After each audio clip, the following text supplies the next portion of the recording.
Due to some recent events that may involve the prices of things going up, I thought it'd be a good idea to do a video showing how to get the longest lifespan out of the stuff you already have.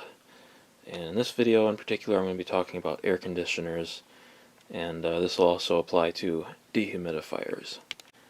First thing I'm going to do is just talk about the various things that you need to do, and then later in the video I will take an air conditioner apart and actually show you some of the stuff that I'm talking about.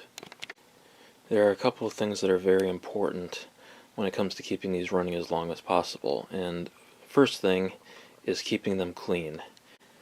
Another thing that's extremely important is to not let water sit in the bottom of these. A lot of people will tell you that it helps efficiency when the fan sprays water at the condenser coil, but the effect is very, very minuscule, and all it does is hurt the reliability of the air conditioner. It causes the base pan to rust out, and it causes galvanic corrosion on the condenser coil, which will eventually make it leak refrigerant, and then it will be useless. So having a drain hole is extremely important. With these LG air conditioners, they have a drain hole from the factory, but they put a rubber plug in it which you can take out easily, and it will drain water. So that's very important. Matter of fact, this is what it looks like. It has a drain hole, and they just put this in there, and you can just take it right out. In certain air conditioners, like this GE air conditioner, they don't have removable drain plugs. There's no drain hole at all from the factory.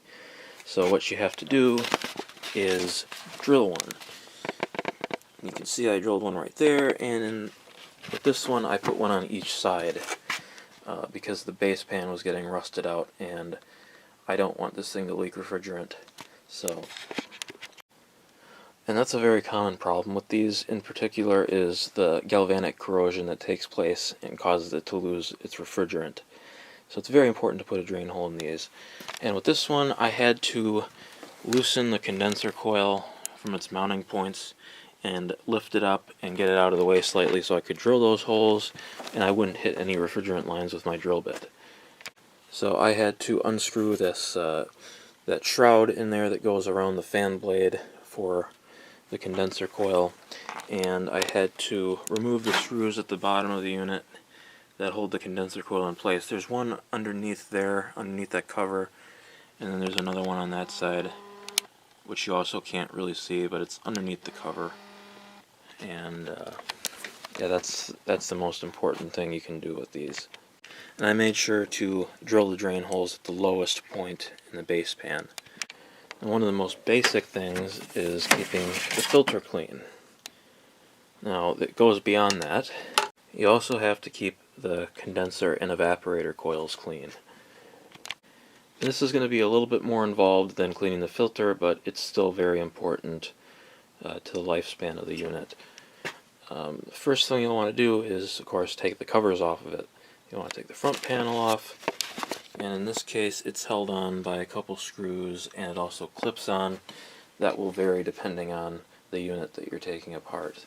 And the next thing you'll want to do is take off the side panels, which in this case they're held on by screws, and then remove all the screws that hold the outer case on. There's going to be some on top, the sides, and on the back as well. With some window air conditioners, the side panels just slide down into some grooves that are on the side of the case. Once you have all the covers off, you can start washing it out, and I find the best way to clean the coils is to spray downward at an angle to wash the dust off of the coils. It works great on the evaporator, and it also works great on the condenser. On some air conditioners, depending on how thick the coil is, you may be able to spray in through the back and wash some of the dirt off on the inside by doing that. But in some cases the coil is too thick and you won't get a powerful enough water stream going in through it to wash off the dirt on the inside of the coil. And that is where all the dirt collects, on the inside, because the fan pulls air in through the vents on the side and it blows it out through the condenser coil. But yeah, the best way to clean it is to spray downward at the inside of the coil. And on some air conditioners, well, most of them really, there are going to be a few things that need to be unscrewed and moved out of the way on the inside so that you can get to the inside of the coil and actually get the whole thing. You can also get HVAC coil cleaner that works pretty well if you want to spray that on the coil. That helps get rid of a lot of dirt, and then you can just rinse it off and it will take the dirt with it. Another very important thing is to keep the base pan clean. There's a lot of junk that collects in the bottom of those, and you need to wash all of that out as well when you have it apart. Keeping the condenser clean is extremely important. It'll keep the refrigerant pressure lower in the system, which will help it last longer. It'll cool better, and it'll run more efficiently. And if you have a condenser coil that's the fins are all flattened and bent, you're going to want to get a set of fin combs and a flathead screwdriver to straighten them out so that the air can flow through it properly. And here's another example of one that has the side panels just slide into some grooves rather than being screwed on. So the two most important things that we've gone over so far are keeping them clean so they have proper airflow and they don't overheat, and then keeping the water out of the bottom so it doesn't corrode and cause refrigerant leaks.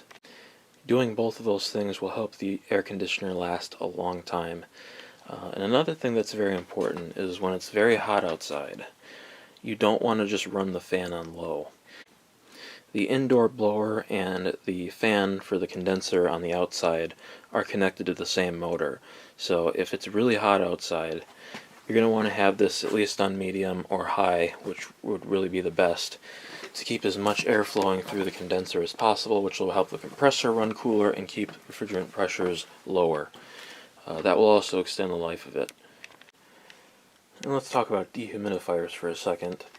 Dehumidifiers are very similar to air conditioners. They have a compressor, a condenser, and an evaporator coil. But unlike an air conditioner, which has the condenser coil on the outside and the evaporator on the inside cooling the room air and dehumidifying, the dehumidifier just pulls air in through the evaporator coil, and then it goes straight through the condenser coil and just blows back out. So it does not lower the room temperature, but it does dehumidify just like an air conditioner. So it's important to keep the filters and the coils clean on these as well. Now, a lot of dehumidifiers made nowadays are extremely cheap and they don't last more than a year or two. This one seems to be a little bit better quality than most of what's on the market nowadays. So again, it's very important to keep those coils clean and make sure the filter is cleaned on a regular basis. With this one, the filter just pulls out the back. It's pretty clean. I haven't run this since last fall, so it's it hasn't been running all winter, but I will be starting it up this spring. Now, if you happen to have an older air conditioner like this one, these do stand up to abuse better than the newest ones do, but it's still important to keep them clean so they run efficiently and continue to last for a long time. You will get a very long lifespan out of these if you take care of them. Another thing you may encounter is the need to replace the capacitor. And that's a particularly easy job. You just got to be safe with it, make sure it's unplugged obviously, and try to discharge the capacitor with a screwdriver so you don't get shocked by it. But in some cases, if the compressor isn't starting, or it's having trouble starting, or the fan isn't spinning up, it may be the capacitor, and that's a very cheap and easy repair. So I will explain more about that when I take this thing apart. This is the one that I am going to be taking apart and doing some demonstrating on. This is an air conditioner from 1994. It's a white Westinghouse, and it still runs perfectly fine. One thing you may come across with old air conditioners is the side panels might be ripped and messed up. That is also not a reason to throw them away, because you can buy replacement accordion side panels for these. All you have to do is cut them down to size so they're at the right height for the unit, and then you can install them. So I'm going to start taking this GE air conditioner apart. We'll take off the front cover and the filter. As you can see, this one's nice and clean as well. And The evaporator coil is also nice and clean. This front cover is held on by some screws. There's one there, and then I believe there is one on this side right. Yeah, there's one on this side right there. I don't think there's any on the bottom on this side. So let me take those off. So I was wrong. There is another screw down in this corner that I have to take off. Make sure you keep track of your screws. Keep them in a place where they're easy to find and they won't roll away. Okay, I got the front panel removed. This one has a wiring harness going to the control box from the control panel. Some of these will have a connector on them that can be unplugged easily. This one does have that, but it looks like I'll have to remove the circuit board to get to that, and I don't really feel the need to do that right now, so I'm just going to leave that the way it is. Obviously, don't try not to get water on any of the electrical areas of the air conditioner when you're washing it out. But now I'm going to pull the side panels off. With this one, you just pull the side panel all the way out and then slide it up out of the grooves.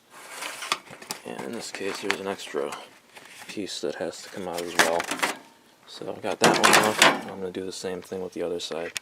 I don't remember if this bar has to come off or not, but there are some screws on here, and depending on the air conditioner, you may have to take this bar off. So we got a couple screws up top right there, some on the side, and then there's going to be a few on the back. Got almost all the screws out. There was one right here that's kind of a surprise. It's usually covered up by the side panel. That'll have to come out too.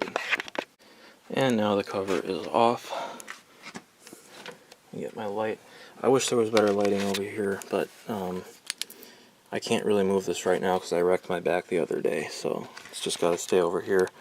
But you can see that coil is nice and clean. There's really not anything on it. And like I said, there's two screws holding the condenser in place. You will have to remove those to lift it up and out of the way slightly, so you have room to drill a drain hole and you don't hit one of the refrigerant lines. And this plastic shroud is also going to have to be loosened. It just slides on the condenser coil with kind of like a track.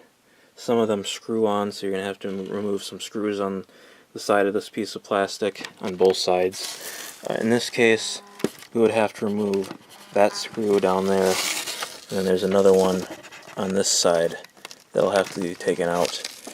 And then you'll be able to lift this piece up and move the condenser out a little bit so you can get to the inside of it, and you'll want to spray down at an angle on the inside of it like I was mentioning before. As you can see, it's still pretty clean. Maybe a little bit of stuff on it from the short time that I used this one last summer, but it's pretty clean. And there's not much stuff in the bottom either, which is important. But like I was saying with the rust, yeah, this one, the base pan got pretty rusty. It's not rusted through or anything, but that's not good. And you can see I put a drain hole in that side as well, just because I don't want water sitting in the bottom of this thing at all. And again, just be very careful not to hit any of the refrigerant lines with your drill bit, because that will completely ruin it. So like I said, lift the condenser up a little bit and move it out of the way slightly. And inside the electrical box here, we have the capacitor. It's held on by a strap with a screw, and there are terminals on the bottom that the wires connect to.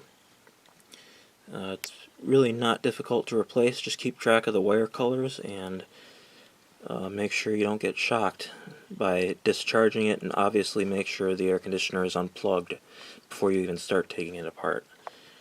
So yeah, but it's a pretty simple job if you have to do it. Usually the microfarad rating is printed on the capacitor somewhere, so you just need that, and you'll be able to find a replacement very easily. There's going to be 3 terminals on these, one for line, one for compressor, and one for the fan motor. the value for the compressor and fan motor are typically different. The terminal for the compressor will say H or Herm on it for hermetic, because it's a hermetically sealed refrigeration system, and then the fan terminal will say fan. And it'll usually have a C for the common line wire.